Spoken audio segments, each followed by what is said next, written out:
నిలబడుతుంది అట్లా ఇక్కడ మొక్కదే మన ఇంటికి తీసుకుంటుంది అట్లా అట్లే అట్లే ఏమైనా ఇంట్లోకే వెళ్తారు బయటకి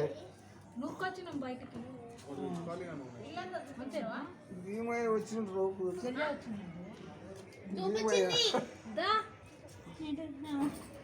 నిలబడాలి ఇక్కడ మీరు ఇప్పుడు తొక్కాలి ఫింగర్ తో తొక్కాలి మొత్తం పోయి కుప్పినా పోతే పోయింది పోసేయి వదిలేదు